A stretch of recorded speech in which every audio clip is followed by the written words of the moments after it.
अनमोल वचन अखिल भारतीय संत मत सत्संग के संस्थापक और गृहस्थ में आनंद योग के जनक परम संत महात्मा परम पूज्य श्री यशपाल जी महाराज अर्थात परम पूज्य भाई साहब जी द्वारा प्रतिपादित इन अनमोल वचनों का पालन करना अति आवश्यक है। ये वचन हमारी गृहस्थ आध्यात्मिक साधना के लिए मूलभूत सिद्धांत हैं, जो इस प्रकार हैं। हम दुनिया की हर चीज की कीमत आंकते हैं, अपने मानव जीवन की कीमत भी जाने व परमात्मा की प्राप्ति हेतु साधना करें। मनुष्य योनि एक उपहार है, इसीलिए परमात्मा को धन्यवाद देते हुए आधा घंटा प्रातःकाल, आधा घंटा सायंकाल पूजा अवश्य करें। सत्संग, सतनाम व सद्गुरु को प्राथमिकता देते हुए इसी के आधार पर ध्यान योगाभ्यास अवश्य करें व गृहस्थ के कार्यों को परमात्मा का कार्य समझकर उसी की याद में संपन्न करें। हर समय ये ध्यान रहे कि गुरु कृपा द्वारा परमात्मा की पवित्र सत्ता का हमारी आत्मा में वास है, अतः मन में निरंतर अपने इष्ट देव का जाप करें। मान सम्मान की इच्छा ना करें व अपमान से दुखी ना हो। परमात्मा के अतिरिक्त किसी और का भय ना करें। दूसरों की बुराई न करें, न सुने, सत्य व मधुर बोलें, अश्लील शब्द मुंह से ना निकालें, सभी से नम्रतापूर्ण व सुंदर व्यवहार करें। धर्म पत्नी के अतिरिक्त अपने से बड़ी से माता जैसा, बराबर की से बहन जैसा व छोटी से पुत्री जैसा व्यवहार करें। सांसारिक जीवन यापन की आवश्यकताएं अंतहीन है, इसलिए अधिक से अधिक समय सत्संग में व धन परोपकार में खर्च करें।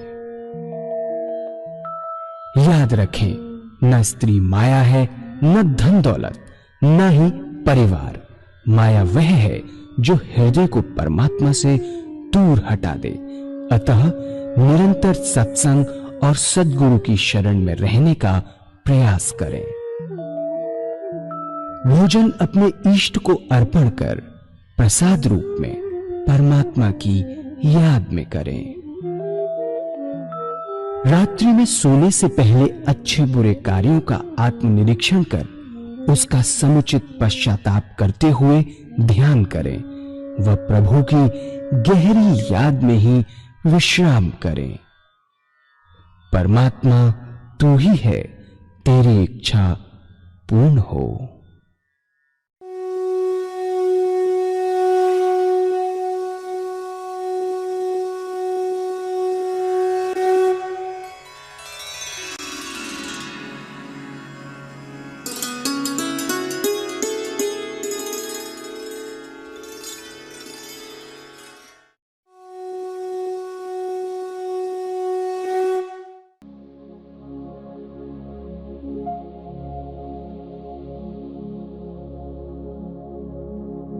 जय सद्गुरुदेव जय पद शरणम श्री यशरूप चरणों शरणम। जय सद्गुरुदेव जय पद शरणम श्री यशरूप चरणों शरणम। गीता में भगवान श्री कृष्ण ने कहा है कि अगर आप ब्रह्म ज्ञान चाहते हैं तो आप ऐसे व्यक्तियों के पास जाएं जिन्हें यह ज्ञान उपलब्ध है। जो ब्रह्मज्ञानी है उनकी सेवा छल कपट छोड़ के करें तो वह ज्ञान आपके हृदय में उड़ेल देंगे, अपने आप नहीं आता। ये हृदय का ज्ञान है, किताबी ज्ञान नहीं। अगर किताबी ज्ञान होता तो भगवान कृष्ण ने कहा होता कि गीता पढ़ लो, ब्रह्म ज्ञानी हो जाओगे। यह हृदय का ज्ञान है और ये हृदय से आता है। संतों का हृदय निरंतर भगवान की याद में लगा रहता है। संत की यही परिभाषा है। संत वह है जिसका हृदय निरंतर भगवान की याद में डूबा रहता है। चलते फिरते, खाते पीते, सोते जागते, निरंतर ईश्वर की याद उसके हृदय में बनी रहती है। उसे कोई गरज नहीं कि आपकी तरफ देखे।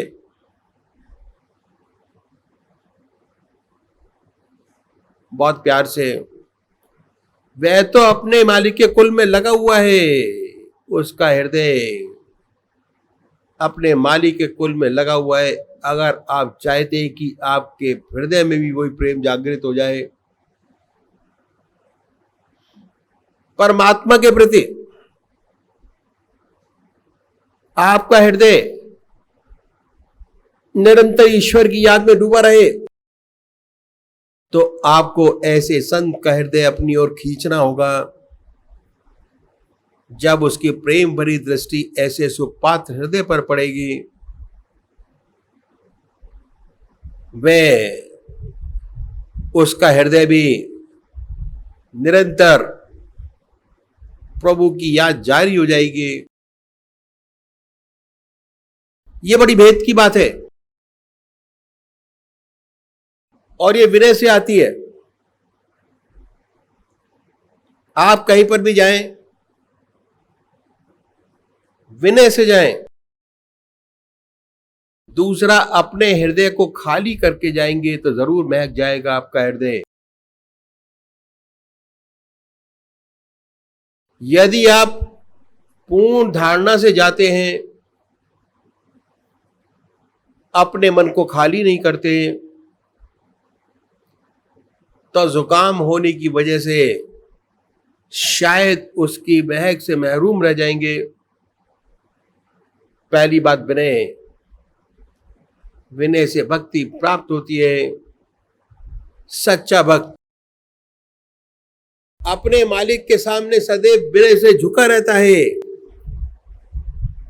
और दूसरा गुण है प्रेम। प्रेम क्या है?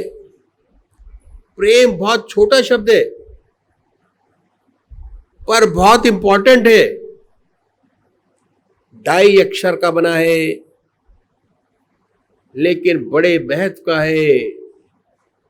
बिना प्रेम के परमात्मा नहीं मिलता। कहा है, रामई केवल प्रेम प्यारा, जान ले जो जानन हारा। प्रेम से ही परमात्मा की प्राप्ति होती है। और प्रेम के 5 गुण जो एक एक करके मैं आपके सामने रखूंगा। क्या है? पहला गुण है अदब। दूसरा गुण है लज्जा, शर्म और हया। तीसरा गुण है विश्वास। चौथा गुण है संतोष। 5वां गुण है त्याग और इसार। बड़े गौर से समझिए। इन 5 गुणों से अपने प्रेम को कस कर देखें कि कितना प्रेम परमात्मा से है। उसके अनुसार कितनी कृपाधार आपको उसकी प्राप्त हो रही है। पहला प्रेम का गुण है अदब। अदब एक अनूठा शब्द है। संतों की परिभाषा है। ऐसा शब्द बड़ी मुश्किल से मिल पाएगा। अदब का मायने अनुशासन है, डिसिप्लिन से नहीं कर सकते। डिसिप्लिन तो कई तरीके का होता है। एक डिसिप्लिन डंडे का होता है, ये वे नहीं है। यह डिसिप्लिन डंडे का नहीं, प्यार का है। प्यार का डर, प्यार का भय, जिससे हम प्यार करते हैं हमें यह भय बना रहता है कि ऐसा काम कोई ना हो जाए कि जिससे हम प्यार करते हुए नाराज हो जाए। यह अदब। अदब शुरू कैसे होता है? बच्चे जो अच्छे बच्चे में अपने माँ बाप का अदब करते हैं, अपने माँ बाप को जो अदब करते हैं, में हमेशा फलता फूलता है। बच्चा बड़ा हुआ, स्कूल जाना शुरू करता है। स्कूल में बच्चा अपने अध्यापक का अदब करता है। जो बच्चे अपने अध्यापक का अदब करते हैं उन्हें सच्ची विद्या आती है। और जब हम बड़े होते हैं, परमात्मा के रास्ते पे चलना प्रारंभ करते हैं, तो अपने सद्गुरुदेव का अदब करते हैं और उसके प्रेम से डरते हैं। ऐसे साधक के हृदय में निरंतर टीस बनी रहती है कि स्वप्न भी ऐसा काम ना हो जाए कि जो उसके गुरुदेव की शिक्षा के विपरीत हो या उनके हृदय को किसी प्रकार का ठेस पहुंचे। ये अदब कहा है, बादब बानसीब बेअदब बेनसीब। जो अदब निभाते हैं वह भाग्यशाली होते हैं। उन्हें हर प्रकार की कृपा दुनिया और दीन में प्राप्त होती है। बड़े प्यार से कहा है कि माता पिता के चरणों में स्वर्ग है और सदगुरु के चरणों में ईश्वर की प्राप्ति, परमात्मा का मिलन होता है। जो माता पिता की इज्जत और अदब करते हैं वो संसार में सुखी रहते हैं। जो अपने सद्गुरुदेव का सच्चा अदब करते हैं उन्हें इसी जीवन में, इसी जीवन काल में जीवन मुक्त अवस्था प्राप्त होती है। यह पहला गुण अदब। संतों ने कहा है कि अदब पहला करीना है मोहब्बत के करीनों में। प्यार में, प्यार के गुणों में अधिक महत्व उन्होंने अदब को दिया है। रूहानियत का रास्ता इशारों का रास्ता है। जो इशारा नहीं समझ सकता वह कई बात भी नहीं समझ सकता। जो साधक अच्छा है वह हृदय से बात करता है, जवान से बात नहीं करता। जब ये अदब आगे बढ़ता है तो ईश्वर की नजदीकी प्राप्त होती है और इससे परमात्मा का सच्चा अदब बनता है। उसका सबसे बड़ी अदब यह है कि एक भी क्षण हमारा हृदय परमात्मा की याद के बगैर ना रहे। हर समय उसकी याद आती रहे, उसकी आगाही रहे, उसकी हजूरी रहे। ऐसा परमात्मा का डर हमसे भरे। यह है प्रेम का पहला गुण, जिससे हम अपने प्रेम की परख कर सकते हैं। और यह है पूजा का अंग। विनय और प्रेम दोनों बड़े महत्वपूर्ण हैं। प्रेम का दूसरा गुण है लज्जा, शर्म और हया। जिससे हम प्रेम करते हैं हम उससे लजाते हैं। उससे आंखें भी मिलाकर नहीं देख सकते।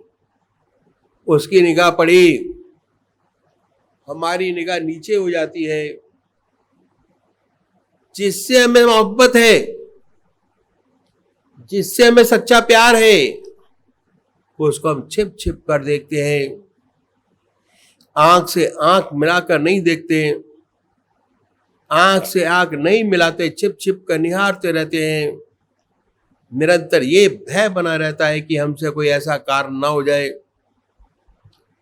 कि जिससे उसे ठेस पहुंचे।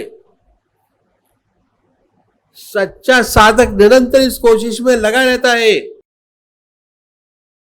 कि कहीं ऐसा काम ना हो जाए कि वे अपने गुरु के सामने नहीं कर सकता, ऐसा काम वे उनकी गैरहाजिरी में भी ना करे।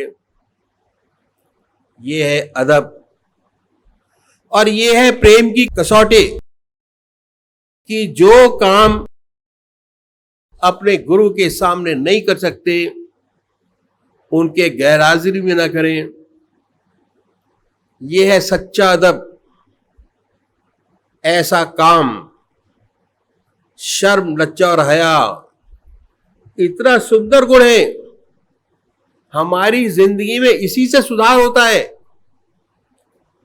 गलतियां हर इंसान से होती हैं, लेकिन जिनमें शर्म है, जिनमें लज्जा है, वे अपनी गलतियों को अपने आप सुधारते हैं और उससे ऊपर उठते चले जाते हैं। शर्म में सुधार है, लज्जा में सुधार है, और जो निर्लज हो जाता है उसमें कभी सुधार नहीं हो सकता। कहते हैं कि ये बच्चा ढीठ हो गया। ढीठ के मायने ये कि उसने लज्जा को छोड़ दिया, उसमें सुधार नहीं हो सकता। लज्जा से हमारी जिंदगी पवित्र बनती है, बहुत सुंदर बनती है। मुझे एक संत का किस्सा याद आ गया जो मैं आपके सामने रखूंगा। एक मुसलमान संत थे, उनका लड़का शराब पीने लगा और उनको ये पता था कि हमारा लड़का शराब कभी कभी पी लेता है। लेकिन संत लोग जब तक कुछ नहीं कहते, जब तक अवसर नहीं आता, देखते रहते हैं। एक दिन उनके पड़ोसी ने शिकायत की कि आप तो इतने ऊंचे महात्मा हैं, आपका लड़का शराब पीता है। लड़का घर में ही था, जानते थे कि यहां पीता है, मालूम था। महात्मा जी ने कहा ऐसा हो ही नहीं सकता, मेरा लड़का और शराब, आपको किसी ने गलत बता दिया होगा।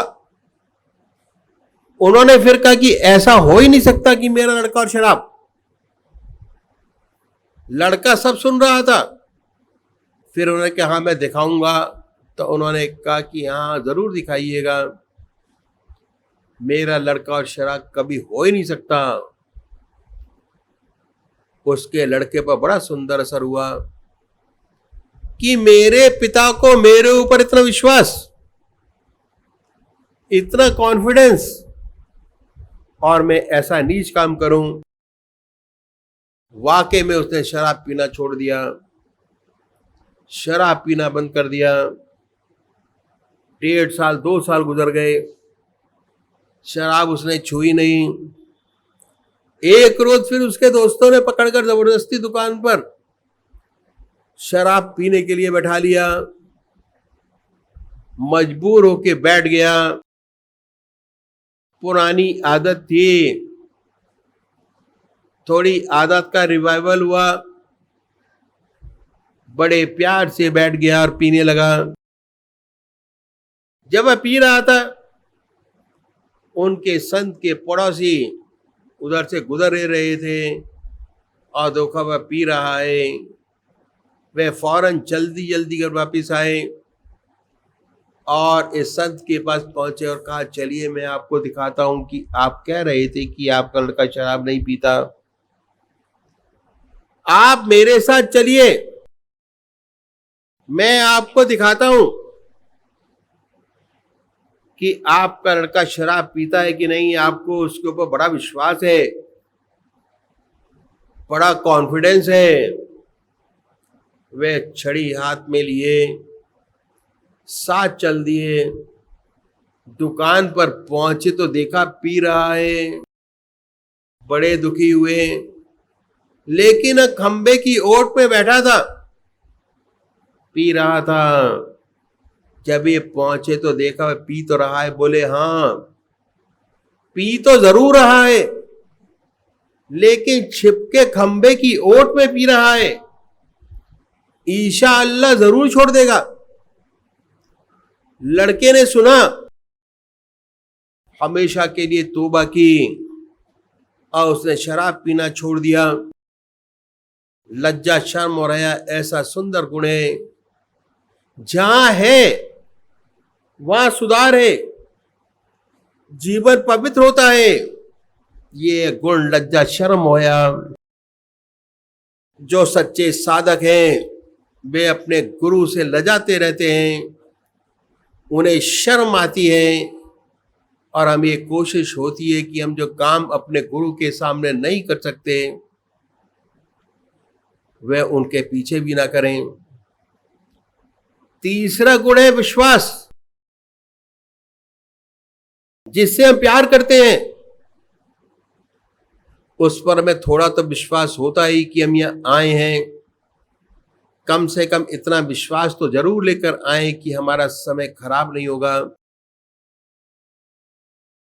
भगवत चर्चा होगी, कुछ ना कुछ फायदा ही होगा। अगर इतना विश्वास लेकर आए तो जरूर फायदा होगा। यह विश्वास हमेशा अनुभव से होता है। अंधविश्वास बहुत खराब चीज है, गड्ढे में गिराने वाला है। अंधविश्वास कभी नहीं करना चाहिए। इसके माने ये नहीं कि अपने इतने को संकुचित बना लें कि सच्ची बात को भी न माने। अपने दिमाग बुद्धि को खुला रखिए और जिस बात को आत्मा माने उसे कबूल करिए, उस पर चलिए, हमेशा लाभ होता रहेगा। धीरे धीरे हमारा विश्वास बढ़ता है, हम अभ्यास करते हैं, धीरे धीरे में अनुभव होते हैं। अगर आपने अभ्यास का तरीका ठीक तरीके से अपनाया है तो बाखूबी इस रात पर चलते हैं और हमें अनुभव भी बहुत होते हैं। धीरे धीरे हमें भी आत्मा का ज्ञान होता है, धीरे धीरे हम परमात्मा की ओर बढ़ते हैं, धीरे धीरे हम उसकी लीला को देखते हैं।